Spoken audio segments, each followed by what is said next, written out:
Monsieur le ministre, bonjour, merci de nous recevoir dans les locaux du cabinet Franklin. Je suis accompagné de Claire Olive, qui est administratrice et présidente de la commission gouvernance et éthique du Cercle Montesquieu, et également accompagné par Leslie Brassac, qui est journaliste d'Actuel Direction juridique du groupe Lefebvre-Sarrut. Alors, première question à chaud.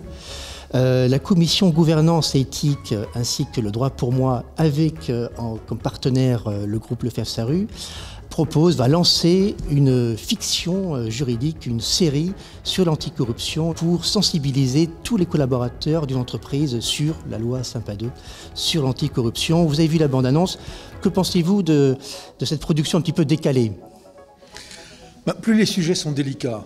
La question de la corruption, c'est un sujet délicat parce qu'on le voit, même dans l'actualité, on peut le retrouver sous plein de formes et plein d'endroits différents.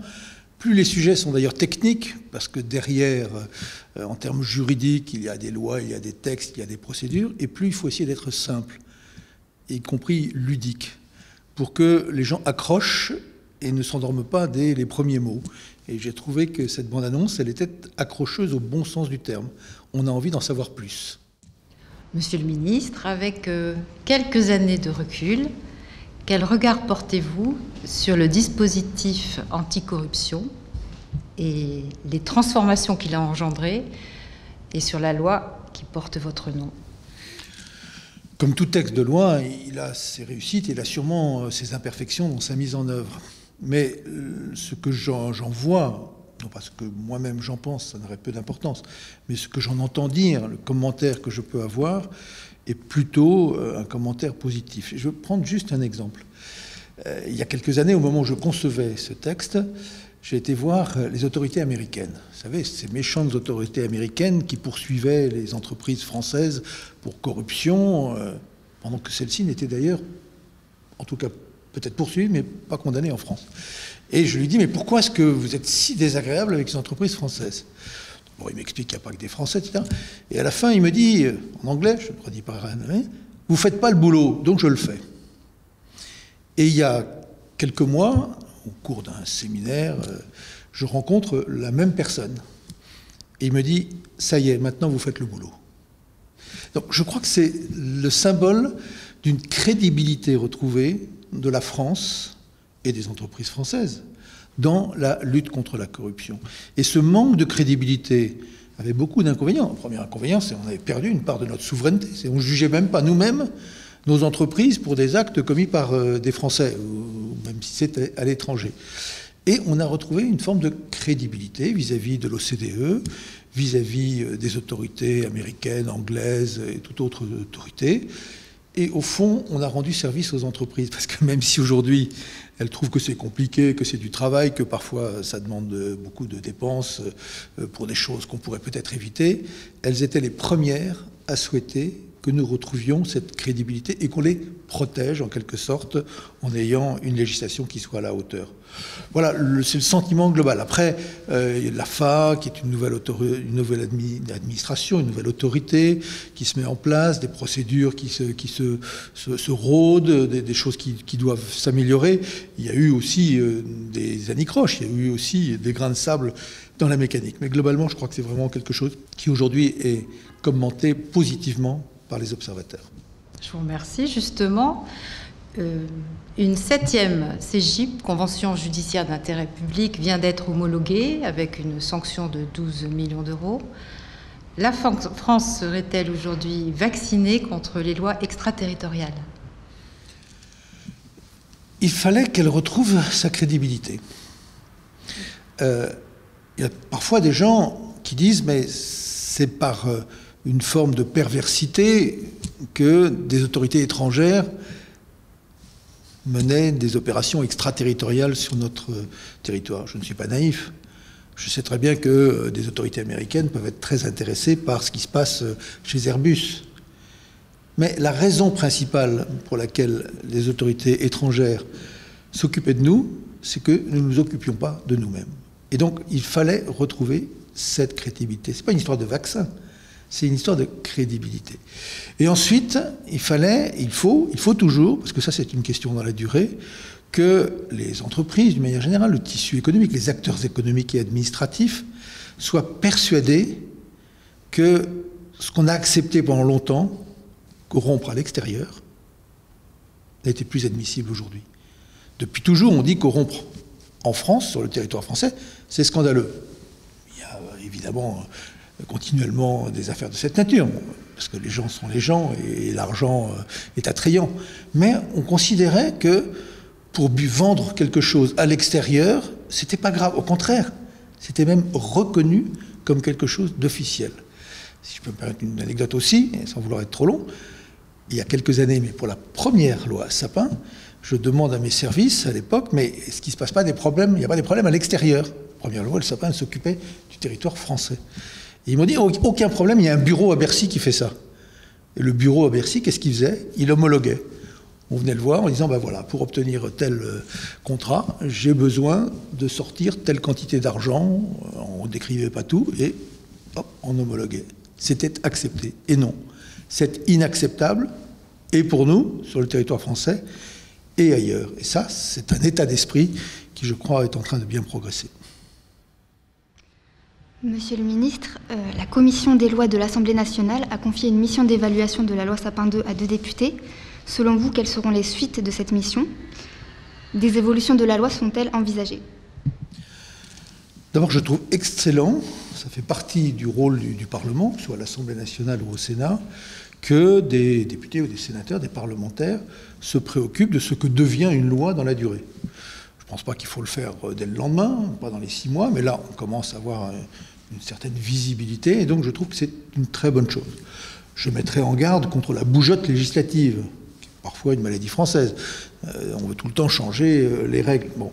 Mais que ces parlementaires qui m'ont entendu, qui j'ai expliqué un certain nombre de choses, veuillent voir où on en est, qu'est-ce qui peut être amélioré, est-ce qu'il y a des simplifications dans les processus, est-ce que l'AFA dispose aujourd'hui de l'ensemble des moyens nécessaires, juridiques ou administratifs et financiers. Ça me paraît être une très bonne direction. La seule chose que je dirais, et que je leur ai dit, c'est attention, parce que malgré tout, toutes ces institutions ne sont pas si anciennes.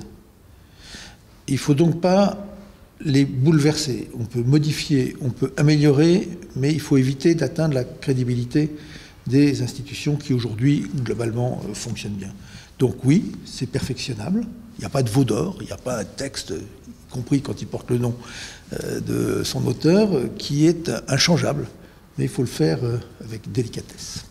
Donc vous ne seriez pas favorable à la fusion entre l'AFA et la Haute Autorité pour la transparence de la vie publique? J'ai vu que cette proposition avait été dans un premier temps faite, en particulier par le cercle des juristes et une commission qui a travaillé sur ce sujet-là. Je ne pense pas que ce serait une bonne idée à ce stade. D'abord parce que la Haute Autorité, même si elle est un tout petit peu plus ancienne que l'AFA, n'est pas si ancienne que cela, qu'elle a eu d'ailleurs de nouvelles compétences, y compris la loi Sapin lui donne dans le cadre de la transparence des lobbies, enfin des représentants d'intérêts, et qu'il faut déjà qu'elle digère tous ces travaux. Et l'AFA n'est pas non plus une institution bien ancienne, il faut qu'elle s'impose dans le paysage. On va voir peut-être demain comment simplifier, mais c'est quand même 2 choses très différentes. La transparence, c'est une chose, elle vise à l'éthique dans le fonctionnement administratif et politique. La lutte contre la corruption en est une autre, parce qu'elle touche énormément au tissu économique, aux entreprises. Les interlocuteurs ne sont pas les mêmes, les personnes qui sont contrôlées ne sont pas du tout dans le même domaine. Donc aujourd'hui, non, je n'y serais pas favorable, même si évidemment, il n'est pas interdit de réfléchir, de se projeter dans l'avenir. D'accord. Et les associations de lutte anticorruption estiment que les amendes qui sont prévues par la loi Sapin II ne sont pas assez dissuasives, et notamment parce que les entreprises peuvent les provisionner. Qu'est-ce que vous en pensez? La plupart des amendes qui ont été prévues sont sorties du schéma habituel qui consiste à mettre un quantum, une somme, minimum et maximum. On est rentré dans des proportions, des pourcentages. Et dès que vous rentrez dans des pourcentages, ça a un avantage, c'est que celui qui a de très grosses affaires peut payer de très grosses sommes. Quand on regarde ce à quoi aujourd'hui un certain nombre d'entreprises, dans le cadre de conventions judiciaires d'intérêt public, sont confrontées en termes de niveau d'amende. Vous voyez bien que ce sont plusieurs dizaines, plusieurs centaines, parfois plusieurs milliards d'amendes si je regarde telle ou telle grosse entreprise. Donc je pense qu'on a trouvé un dispositif qui permet aux juges de s'adapter, aux procureurs, dans le cadre des négociations, de s'adapter à la situation exacte de chacune des entreprises concernées. D'accord, merci Monsieur le Ministre. La loi Sapin II s'inscrit dans une véritable dynamique législative. Vigilance, RGPD, voire la loi Pacte. Y a-t-il pour vous une nouvelle dimension de la compliance, voire une répercussion sur la finalité même de l'entreprise? Pendant très longtemps, ces questions de conformité, de compliance, ont été réservées à la sphère financière. Parce que c'était en quelque sorte une forme de sécurisation, y compris des dépôts, des clients, des acteurs dans le monde financier. Et on l'a étendu, en France en tous les cas, plus récemment, à d'autres secteurs.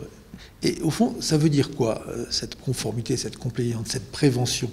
Ça veut dire qu'on considère que les acteurs économiques sont eux-mêmes responsables de l'honnêteté, de l'éthique, de la probité. Et qu'on ne délègue pas seulement à l'extérieur, aux institutions extérieures, la police et la justice, le soin de vérifier que la loi est respectée. Et donc, de ce point de vue-là, cela rejoint une préoccupation actuelle qui est celle d'entreprise de mission, c'est-à-dire que l'entreprise, au-delà évidemment de sa volonté de créer de la valeur, comme aujourd'hui, y compris évidemment d'avoir des résultats positifs, y compris de pouvoir rémunérer ses actionnaires et évidemment rémunérer ses salariés, il y a autre chose. Et cette autre chose, que l'on peut définir comme étant une volonté sociale, une volonté environnementale, elle comprend aujourd'hui cette question de probité publique. Et je trouve que c'est une bonne chose. On est chacun acteur d'une probité plus générale, d'une éthique plus générale, et chaque entreprise, en l'occurrence maintenant, est acteur de cette probité. Je vous remercie. Alors justement, quand on voit la lourdeur des réglementations et des processus, comment concilier ces contraintes très importantes et laisser une place au discernement et à l'éthique? Nous avons besoin de procédures, ne serait-ce que pour la clarté des choses, ne serait-ce d'ailleurs que pour faire ce qu'il est nécessaire de faire, pas plus, pas moins, et donc de pouvoir être contrôlé, que ce soit contrôlé préventivement, ce que fait par exemple l'Agence française anticorruption, ou que ce soit contrôlé, j'allais dire, a posteriori, par les autorités dont ça peut être la charge. Donc on a besoin de procédures. Mais il y a toujours un moment donné où il y a une question de proportionnalité, d'adaptation aux circonstances. On ne va pas demander à chaque entreprise de faire exactement la même chose. Parce que vous avez des entreprises qui se savent très exposées à ce risque, et d'autres qui, en conscience, ont le sentiment que le risque est toujours présent, mais qu'il est peut-être d'une autre nature. Vous êtes une grosse entreprise qui travaille dans tous les pays du monde, y compris les moins structurés du point de vue du fonctionnement de la justice. Vous avez quand même beaucoup de précautions à prendre. Vous êtes une petite entreprise qui dépasse tout juste les niveaux qui obligent à mettre en place des processus loi Sapin 2.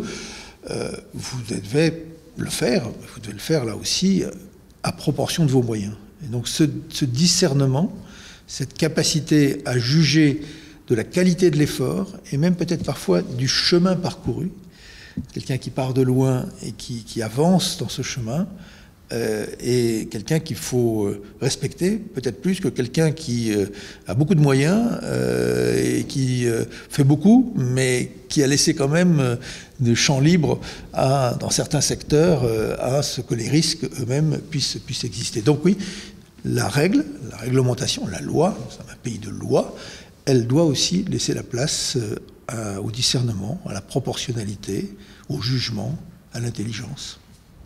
Merci. Monsieur le ministre, aujourd'hui, vous êtes devenu avocat. Comment envisagez-vous votre pouvoir d'agir en cette nouvelle qualité? Alors, je suis avocat. Les avocats peuvent faire beaucoup de choses différentes. Et il y a des avocats qui, et c'est tout à fait légitime, vont défendre telle ou telle entreprise ou telle personne qui pourrait, dans le domaine de la corruption ou dans tout autre, être mise en cause. Ça fait partie du devoir d'avocat et c'est un beau devoir et une belle mission.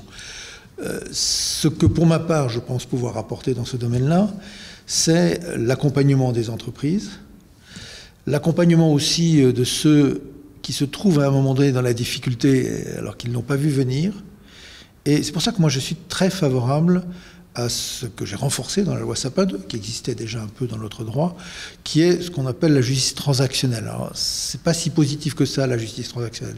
Mais au fond, c'est une justice plus rapide, plus proche des réalités, plus proche de l'intérêt général de l'entreprise, tout en étant une justice sévère. Et celle-là, je la crois vraiment en adéquation avec le rythme de la vie économique, le rythme de la vie des entreprises, tout en étant extrêmement juste et extrêmement sévère. C'est ça que, pour ma part, j'ai envie de développer, ce que je développe ici même, à la fois comme un prolongement de ce que j'ai pu faire dans ma vie politique ou dans la mise au point, la défense, l'adoption de textes, mais parce que c'est aussi une éthique personnelle profonde. Je suis favorable à l'économie de marché. Je pense que c'est celle qui aujourd'hui est la meilleure à tout point de vue pour produire. Et évidemment, elle ne doit pas pour autant écraser tout ce qui est service public, etc. Et dans cette économie de marché, il y a des risques. Eh bien, si je peux apporter ma pierre pour faire en sorte que ces risques soient limités et que l'éthique, la probité soit une valeur très partagée, en tant qu'avocat, je pense que j'aurais bien continué ce que j'ai déjà fait dans ma vie. Que feriez-vous si vous aviez une baguette magique? Si il s'agit du domaine de la corruption, de l'éthique, etc., je prendrais la baguette magique avec respect. Je la mettrai dans un placard, je l'enfermerai à clé, parce que je sais que dans ce domaine-là, rien ne se fait d'un coup de baguette magique. Et dans les autres domaines? Dans sa vie personnelle, on peut toujours souhaiter que des choses merveilleuses arrivent. Mais le merveilleux dans le domaine de la lutte contre la corruption, ça n'existe pas. Merci beaucoup. Merci beaucoup.